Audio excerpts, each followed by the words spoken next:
Hello everybody, I am Dr. Krupa Rasne, Professor and Head, Jain College of Engineering, Belgavi.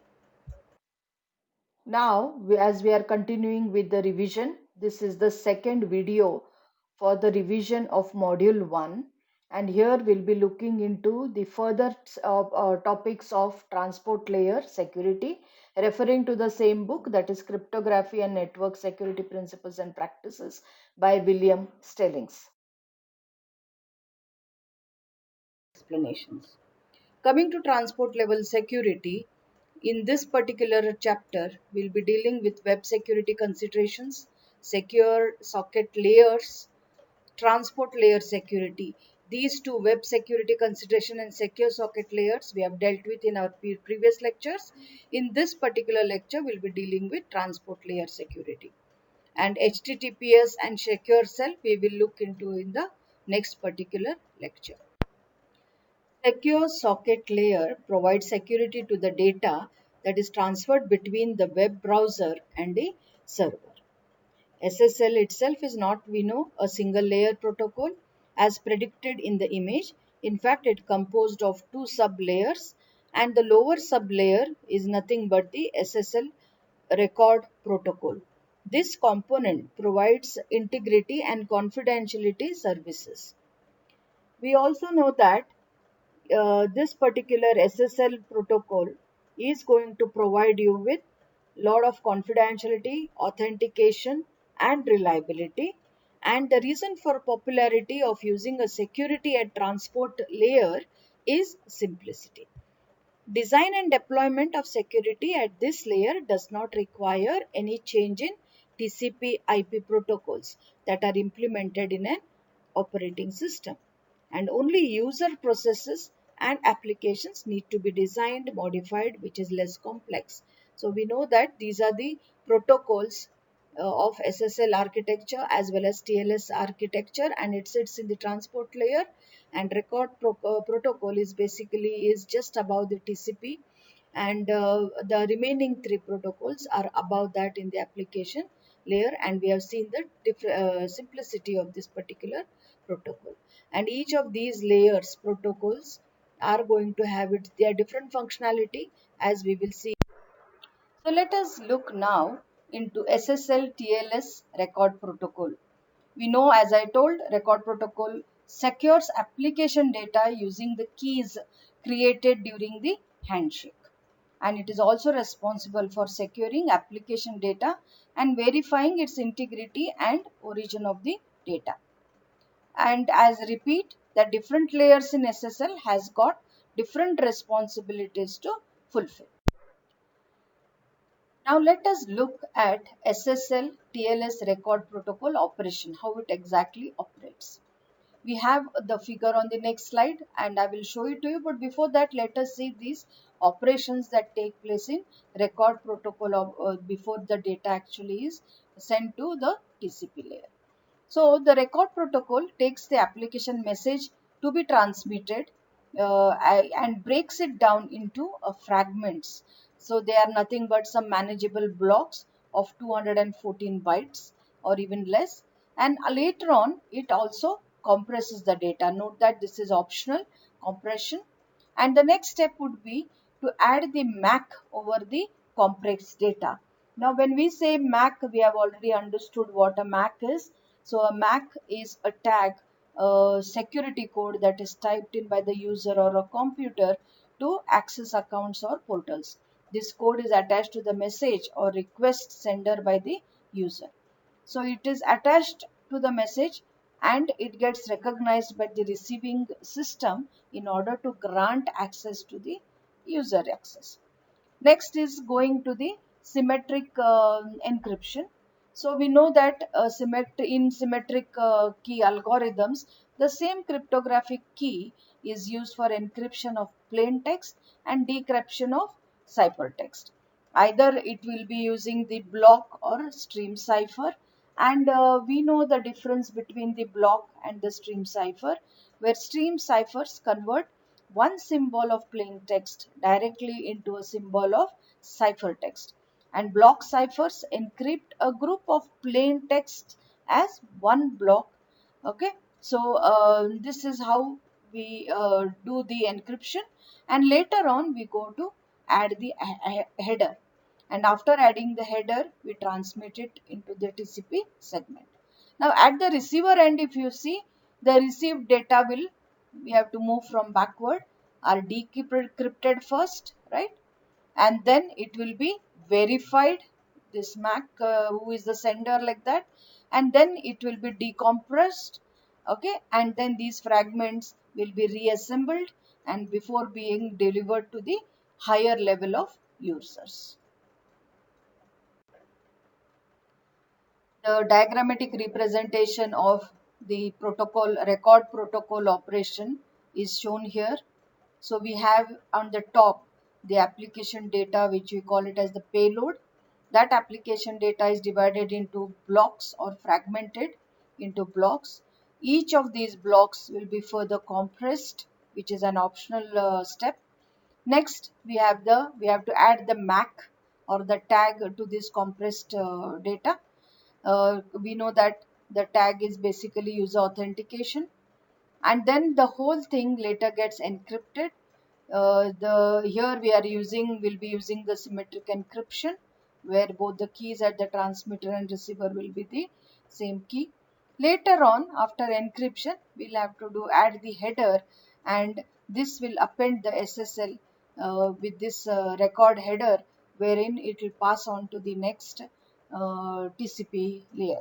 So the record protocol encapsulates data from higher layers, so guaranteeing confidentiality and integrity of the communication. Now let us look at SSL TLS record protocol operation, how it exactly operates. We have the figure on the next slide and I will show it to you, but before that let us see these operations that take place in record protocol of, before the data actually is sent to the TCP layer. So the record protocol takes the application message to be transmitted and breaks it down into fragments. So they are nothing but some manageable blocks of 214 bytes or even less. And later on, it also compresses the data. Note that this is optional compression. And the next step would be to add the MAC over the compressed data. Now, when we say MAC, we have already understood what a MAC is. So, a MAC is a tag, a security code that is typed in by the user or a computer to access accounts or portals. This code is attached to the message or request sender by the user. So it is attached to the message and it gets recognized by the receiving system in order to grant access to the user access. Next is going to the symmetric encryption. So we know that in symmetric key algorithms, the same cryptographic key is used for encryption of plain text and decryption of ciphertext. Either it will be using the block or stream cipher, and we know the difference between the block and the stream cipher, where stream ciphers convert one symbol of plain text directly into a symbol of ciphertext, and block ciphers encrypt a group of plain text as one block. Okay, so this is how we do the encryption, and later on we go to add the header, and after adding the header we transmit it into the TCP segment. Now at the receiver end, if you see, the received data will, we have to move from backward, are decrypted first, right? And then it will be verified, this MAC who is the sender, like that, and then it will be decompressed, okay, and then these fragments will be reassembled and before being delivered to the higher level of users. Now let us come to the final step of SSL TLS record protocol. We know that after fragmentation and after adding the MAC, after which is added after compression, the whole thing gets encrypted, and now the final step is to add an header to this particular data. So the final step of this record protocol processing is to process the header, and it consists of these four components, that is the content type, which is an 8-bit. You can see on top here, content type. This is an 8-bit, and it is basically used by the higher protocol to process this particular enclosed format. Next is the major version. Now this is also 8-bit, so it tells you which version of the uh, uh, uh, which version is being used. Like for example, SSL v3 is used, then 3 would be the value that will be here. And the minor version for SSL v3, the minor version is 0, so that would be given here. Next is the compressed length. This tells the length of this fragmented data, and if it is compressed, what is the length, and the maximum value that it can have is 214 plus 2048. So this is the final step of SSL TLS record protocol, that is attaching an header to the data. So we have seen in transport layer, as of now, we have seen what is a record protocol, what is the operation, different operations, how to compute the messages, how SSL MAC is different from TLS, and we have also seen how to add the header, which is the final step of SSL TLS record protocol. Now let us look at the protocol payload itself. Hello. So now on top of this SSL record protocol, we'll have another layer which we call it as the protocol payload. Now this protocol payload data unit is nothing but the actual transmitted data sent by the communicating point. So the content type basically will have the handshake protocol, then we have the change cipher spec protocol, then we'll have SSL alert protocol, and the application data HTTP. Note that SSL record protocol is placed on top of TCP, okay, and TCP is nothing but the transport layer, and on top of that means this is the session layer, and so this we are talking about TLS or SSL being placed. And in this we see that the first three are SSL specific protocols, okay, and the last one is the HTTP, which is nothing but the application data itself. So if you look at this protocol payload, you will be having the change cipher spec protocol, alert protocol, then again handshake protocol, and there will be the HTTP upper layer protocol. So this is nothing but the protocol payload. We'll be looking each of these separately and see what are the actual functions of these protocols. Right. So here we see the client on the left side and the server on the right side, and the protocol executes the process in 4 phases.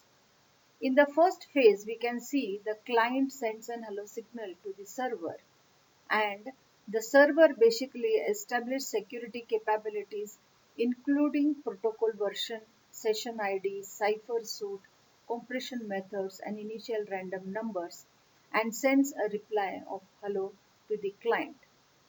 Then the next phase is basically to deal with the certificate. So server may send a certificate to the key exchange and request certificate.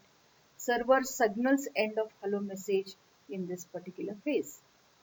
Then these messages sent by the server are processed by the client, and in phase 3 the client sends certificate if it is requested. Client sends the key exchange. Client may send certificate verification, and later on in the phase 4 the cyber suit change and finish, and that will finish with the handshake process between the client, and the same will be sent as handshake finish signal from the server. Now let us look a little more deeply into the handshake protocol process. In the first phase, client sends a message publicly containing the following information: the highest version of TLS the client's computer can support, the 32-byte random number RA consisting of 4 bytes timestamp and a 28-byte random number 1. And it also sends a cyber suit list in decreasing order of preference for each of the following algorithm families, that is PKA public key algorithm, encryption algorithm used in the cipher blockchaining, and the compression algorithm compress.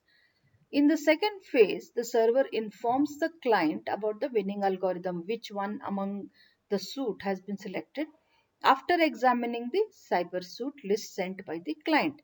Along with it also generates a 32 byte random number RB, constructed similar to as RA. In the third phase, the client replies with a number called pre-master secret SPM using the public key algorithm PKA with public keys which are retrieved from the server's certificate signed by the certifying authority CA. So we have seen the transport layer security.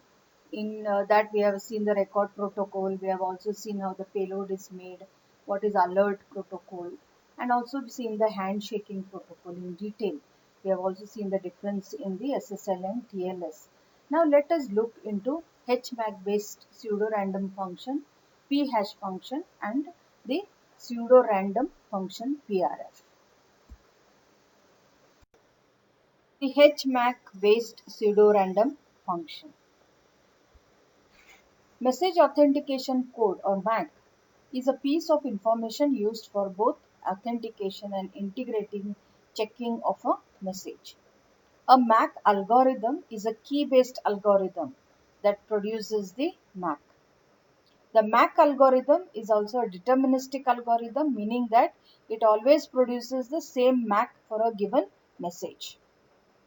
A keyed hash message authentication code or HMAC specifically employs an iterative cryptographic hash function in combination with a secret key. So HMAC with a secret key K and an iterative hash function H is computed as follows.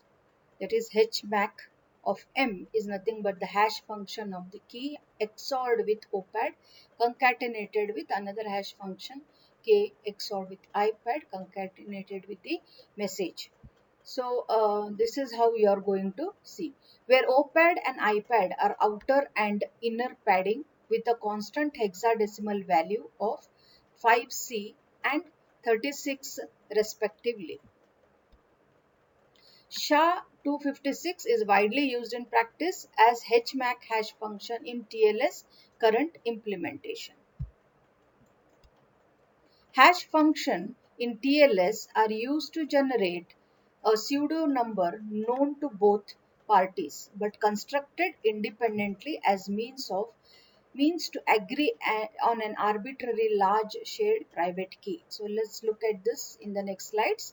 HMAC however produces a fixed length message digest which may not be sufficiently long. To remedy this, successive concatenation of HMAC with different values is done. In TLS, this is the pseudo-random function PRF. In TLS terminology, pseudo-random function PRF is designed to generate shared private keys. The TLS pseudo-random function takes a secret key K, seed S, and an identifying label denoted as L in the definition and produces an output of arbitrary length. PRF in the TLS specification are defined as follows. So the pseudo-random function consisting of the secret, the label, here we have said, and the seed is nothing but the hash function of S1 label concatenated with seed. The label L in the pseudo-random function is the numerical representation of an ASCII string without the trailing null character. So formally, we define p hash as a hash function with arbitrary long message digest as p hash is of secret and seed can be given here. You can see hash mac of hash secret key A1 concatenated with seed concatenated with HMAC hash function secret A2 concatenated with C and HMAC hash secret A3 concatenated with C again concatenated in the same 4 with A4 A5, A6, where A is defined as A0 equal to the seed, AI is nothing but HMAC hash function, secret comma AI minus 1.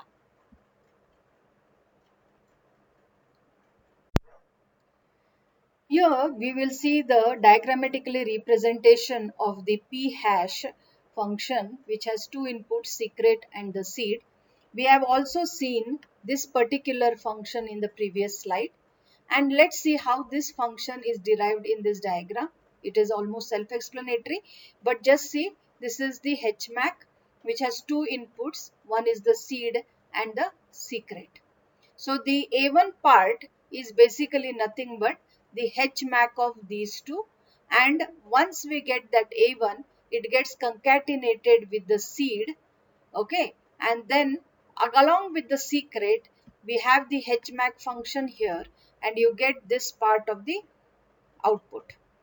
This now again, so A1 comes here and this gets again HMAC with the secret.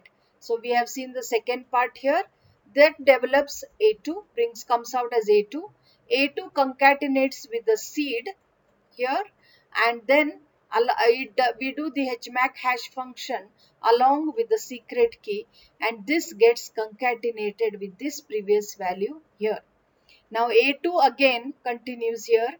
It comes to this HMAC function. Along with the secret, we bring the A3 part. So A3 gets concatenated with the seed function, and this along with the secret, the HMAC function, hash function is developed, and we get this part, which is again concatenated with the previous two parts. So this can be gone elongated and any number of size as required till we get the message, and we must say that this message is unique to any given message. Now, looking at the test question paper that we had given to you, in this particular video, we have dealt with question number 2A, that is, with the diagram, explain the steps that are involved in the SSL record protocol transmission, and also the question 3A, that is, explain with the diagram the handshake protocol sections. Now, the remaining questions we'll be dealing with in the next recording of module 1. Our next module. Thank you, and feel free to ask any question.